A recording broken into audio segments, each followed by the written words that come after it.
I don't know how many times I've tried filming this, but this is my 2003 350Z track car. It's a DE car, obviously being an 03, and I hit tons of track days with it. But unfortunately, like 5 months ago, engine started knocking very quietly. So I did a compression test. Compression's all good. Put new spark plug and coils in it. I've just been like really keeping up on maintenance on it, even though it's knocking.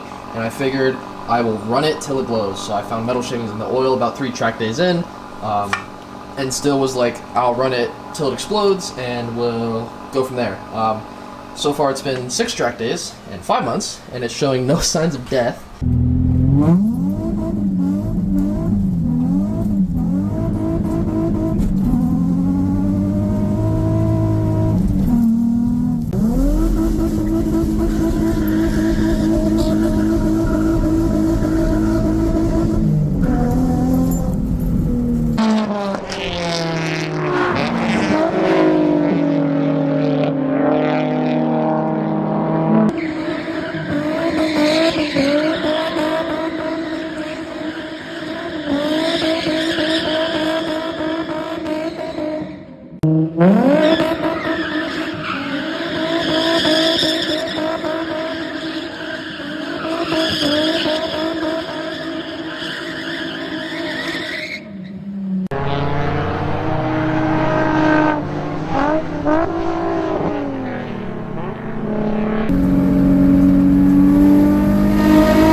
So instead of pushing it and pushing it and pushing it and possibly getting stranded, I had enough time to develop space and figure out a way to get a new engine in this car. So my options were buying a junkyard engine for $500 with no pumps or anything, or wiring, or literally any accessories, just the straight engine. Buying an imported engine for $2,000, or buying another questionable engine for $100 or $1,000, or buy a full car that runs and drives and take the engine out of that. So that is the option I chose. I chose an 04 G35. It's a manual G35, so what that means is I got a set of Brembos out of it. This car happened to be on PBM coilovers, happened to have PBM camber arms in the rear. Obviously, being a manual, it had a manual trans and slave cylinder and everything for the manual, so it was a full running driving car, and it also had a good engine. Now, I thought this was going to have 160,000 miles on it like the car did. Upon taking it out, it says 123, 127, so it's even lower mileage than I thought, which is cool. So I got a lower mileage engine. This would have been about $1,000 if I bought the engine at this mileage. So I pretty much bought it for the normal price right now, but I still have a bunch of stuff to sell. So I should actually get this engine for free, selling everything that I did. I've already made half my profit back, and I did not spend that much on the engine, or the whole car, sorry. The reason I also wanted to go with the full engine is because right now my power steering is gone fully. Pump went out last track day at Laguna Seca, and I still drove the whole day, and it's been driving without power steering forever. It sucks, but car still moves, still been driving it. And also my AC compressor's been making some noise, so I figured get a new engine with both of those things, and then I have basically a refresh setup.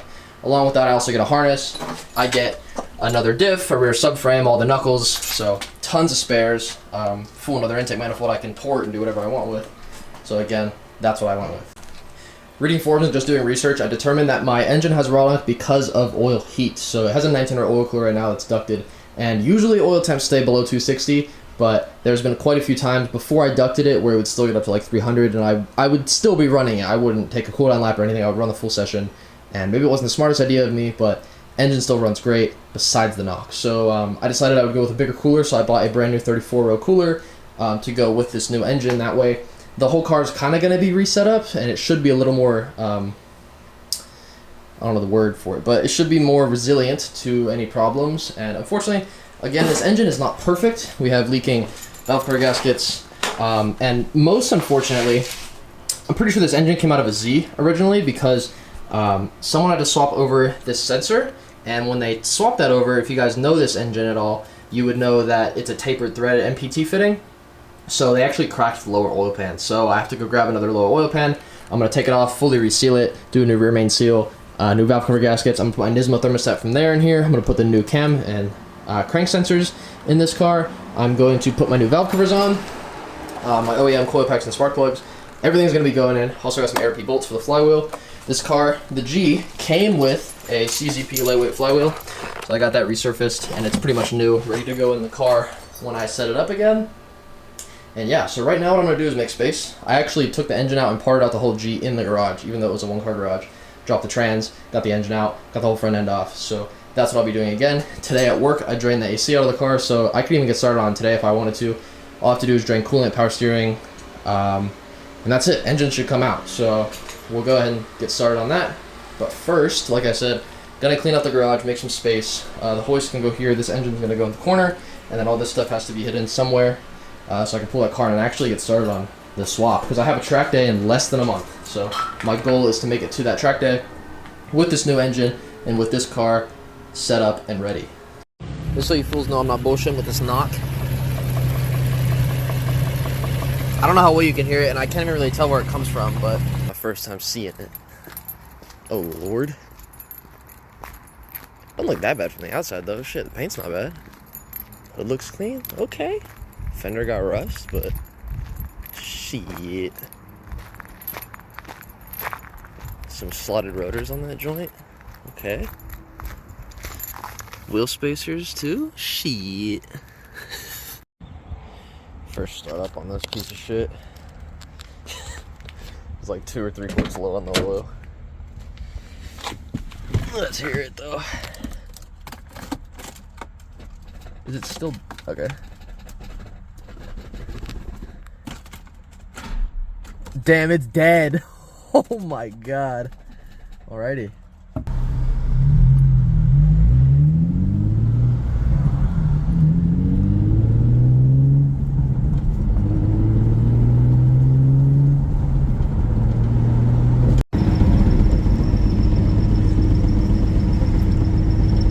Dear Lord. Get some speed and we'll pop her. Got it. Oh, it doesn't stay alive though. This thing's dead. Shit, now I gotta jump it. Fuck. That's why we have our trusty old daily. Some jumper cables. So I got the keys out. And we will now jump it with this. It's gonna be kind of problematic trying to move that thing though without a battery, but I guess it's gonna simulate trying to move it with no engine, right? Hell yeah. Bring the revs up a bit, get this thing to charge up a little, and hopefully it should work, because when I was first trying to take it, it was being a pain to try and start it. I really don't want to start even after sitting on the jumper cables. So we'll see if I can get this thing to work.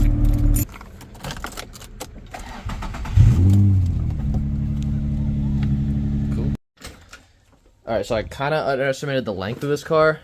I think I'd still make it work in here, but it's very long. So I'll probably make it work. Either way, I'm going to have to, but I think the plan for tomorrow is to get it up on all fours and start pulling the trans out, because I want to take the trans out first and then the diff. Or no, I'll leave the diff in. I'll take the trans, drive shaft, and all the main stuff out in the middle, and I'll probably pull out the front engine, and then the radiator support and all that, and then drain all the fluids out of it, and then I'll probably drop the subframe in the rear as one piece with the camber arms, the coils, all of it as once, and same thing with the rear, and then that'll be done at a whole later date though. So I think tomorrow, plan will be to get the trans out and the drive shaft, and probably the front end off, and get the fluids drained. That's the only plan. The engine will have to wait till another day though. Posted the car on Marketplace to see what parts people needed. I already got someone that wants the wheels and the side skirt and the A-pillar trim, so I'm going to go ahead and take videos of that stuff for them.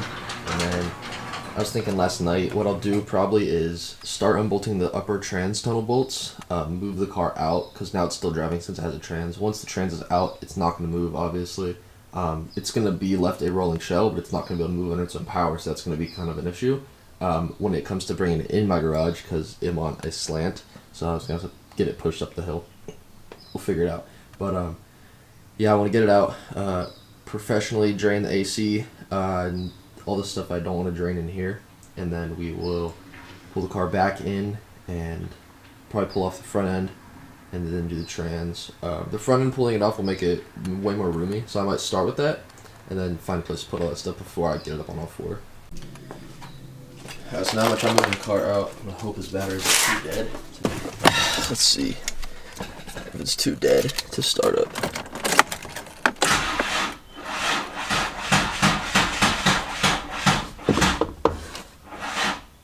Come on, bro. I really thought I had it in it. I might try pop starting it backwards, but I almost doubt that's gonna work too. I mean, we're straight behind the car. Let's see. Try and get some speed here and let her eat. Got it. Cool. Well, that's successful, I guess. We'll go ahead and bring this over to where I can drain it, and we'll make it happen.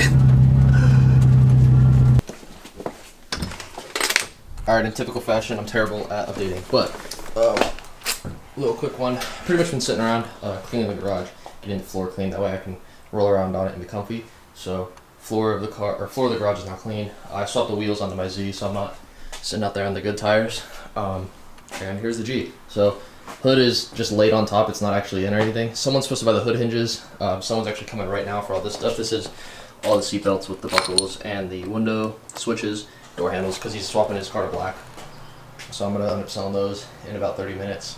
And then I'll probably pull the car in here. Once it's up on stands, that's its final time moving under its own power, because I think I'm going to start pulling the trans, like I've already said. It's going to be difficult to move it, but I think I can get it to work just fine. I'll probably end up switching out the camera arms too, because it does have PBM rear camera arms, so I'll probably put the stock ones in it so I can get the camera arms off, clean them up, and get them sold quicker. And then the coilovers I'll be waiting on, but besides that, it should be good. I'll go ahead and I'll try to film more as I do things, just so that you guys can sort of see what's going on. And I'm actually doing something in the video.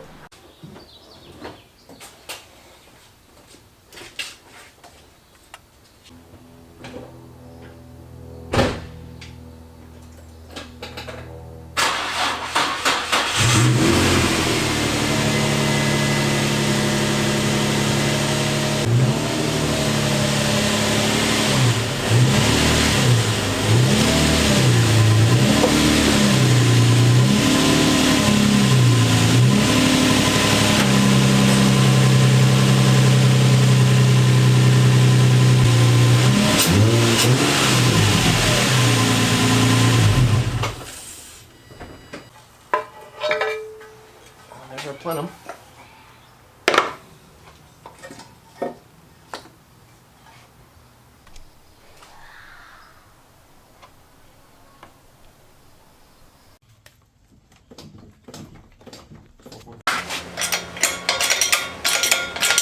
Oh shit.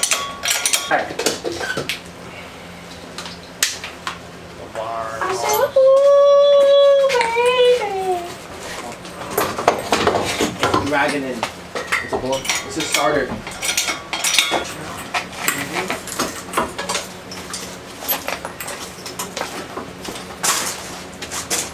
Stuck on anything or is it good? You're good. It's good. So far you're good. It's not, oh, it's the starter hanging on the sway bar. I got you though, man. Not too much, but we clear you, son. Slowly now, man. Hell yeah, brother.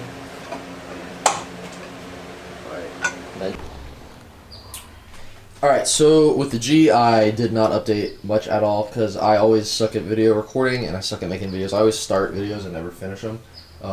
This one I'm going to try and finish. So it came with a full set of wheels, Brembos, coilovers, camera arms. I'm not going to keep the coilovers because I don't need PBMs. I have feels. I don't need the camera arms because I have SPLs. Brembos, I will probably end up selling because I already have a set. But I will probably end up keeping these rear rotors because they're actually slotted rear rotors. And I don't have any spare rears. I do have spare fronts that are in good shape that I used to use. But for rears, I don't have spares, which probably doesn't matter because I'm going to end up getting two-piece ones eventually anyways, but just I'll keep those. And then I'll keep the rear subframe and all that stuff. But yeah, this thing gave me quite a lot of parts. And I should be able to make money off of it and get the free engine. I took a lot of the pigtails from the harness just so I can rewire stuff if I ever needed to. I tried to keep the harness as complete as I could, but I didn't feel like pulling it all apart completely, so I did it. But yeah, this is all the stuff we got. And today I'm going to work on cleaning stuff up, getting stuff pictured and listed on Marketplace, and then finding spots for everything to go, so that sooner than later I can pull the Z in here and start actually pulling out the engine on the Z. Alright, so we got a good amount of progress down on the car. I found out a lot of the things I planned on selling to make money off of aren't going to be as profitable as I thought. One of those wheels is cracked. The Brembos, the seals are ripping, so I'd have to put new seals on them, which I might do because I have a set of fronts I could put new seals in from. But yeah, axles are still getting sold, coilovers I'm still cleaning. The rears actually turned out really good. I cleaned those up, and they look damn near new, so these are going to make good money probably. The fronts just need to be cleaned. And then I put the engine on the stand and drained the oil out of it. The oil was very clean. Well, not clean. It was really dirty, like old, but no shavings, no anything weird. I'm going to end up cutting the filter open later today. But I just wanted to get it on the stand so it's easy to work on, easy to move around. I can twist it if I need to. I'll probably end up putting solid mounts on it because I do have solid mounts. Had them forever, just never put them on. So here's these. Those are probably going to go on the car. And then, yeah, I will end up pulling the pan off. Adding on my spacer, and then all the rest of the stuff on this side should be stock. I'll put the Nismo thermostat in, and then I have the valve covers and the gaskets for it. I ordered ARP flywheel bolts, so those will be going on. Probably end up using this Nismo cap, just because I don't have a stock one. And yeah, so engine on stand. A little bit of progress. I suck at filming, but we're getting there. Alright, I got bored, so I took the header off this side of the block and got the solid engine mounts on. These are GK Tech engine mounts. I don't know if I'm going to keep them, but I've had them sitting around forever, so I will throw the engine in with these, and if I don't like it, I'll just take them off and put my Z1 ones back on, because right now I have poly Z1 mounts. Also was looking around, figured I'd get around to tapping this hole, because it's stripped like I was talking about. And then I looked down at the oil pressure sensor. That is JB Weld, my friends, which is not supposed to be on the engine in that area. So as soon as I saw the JB Weld, I figured it's probably cracked, because these oil pressure sensors, they don't seal with like an O-ring or a gasket. They actually are just tapered threads, sort of like an NPT fitting. Might actually be an NPT thread. And upon further inspection, taking it off, like I said, yeah, I thought they're probably cracked. That's why there's like JB Weld over it. So I take the sensor out, and I got a look inside and did confirm, unfortunately, that this lower oil pan is cracked. But luckily, that is not part of the block, so it's replaceable. And I'm probably just going to try and use RTV. I don't know how well you guys are going to be able to see it. It's on the right side in there, though. You probably won't be able to see it just because the zoom in the lens isn't crazy enough. But it's on this side here, so that really sucks. But like I said, hopefully we'll just be able to do some RTV on the Z sensor when I throw it back in, and then hopefully it doesn't leak from there. If it has a bit of an oil leak because of that, it's not the end of the world. I can live with that. It just is kind of going to suck. But yeah, I'm not really excited to look around the rest of this engine, because if that's stripped, then like who knows what else is done. Maybe this engine's originally from a Z, so they had to take out the Z pressure sensor to put the G one in, and that's why that's stripped, just because whoever did it didn't do it right. I'm going to hope that's what it is. And that'd make a lot of sense. They cracked the oil pan there and stripped this bolt, but it is what it is. Like I said, if need be, I really technically could drop the lower oil pan and put a new one on, but that's just where we're at right now. Unfortunately, I had put this engine on the stand before I found out I needed to change the oil pan, so I put bolts through the lower oil pan. Wish it would focus on that. You can kind of see now. I'm going to try and put bolts in just the block. I don't love it, but it should work out fine. I'll just put a bolt here, probably those two sections in the bottom, and that should be able to hold the engine. It's only a 300-pound engine, so it shouldn't be too deep, but I'm going to work on getting this thing off the stand and moving it to a point where I can actually take that lower pan off and not have any problems. Alright, so I ended up remounting it to the stand. This is how I did it. Since I bought a whole car, I came with a bunch of other bolts. I have a whole bucket full of bolts, and even the stuff down here. So I went through that, dug through it, found the bell housing bolts, and then the one for where the starter goes, I ended up using the mount for the diff, the rear diff bolts that go into the subframe. I used one of those, and just a nut on the other side. Worked great. So now, I feel confident this will actually hold the weight of the engine. Like, no issues with that. We'll go ahead and lower down the hoist. And break it loose. There we go. So now I can take those chains off, and the engine is now fully set on the stand and ready to sit there and be worked on. And straight up. Are you showing me a zip push? It's the only buffer around. Watch out, watch out. You're fine, you're fine, you're fine, you're fine.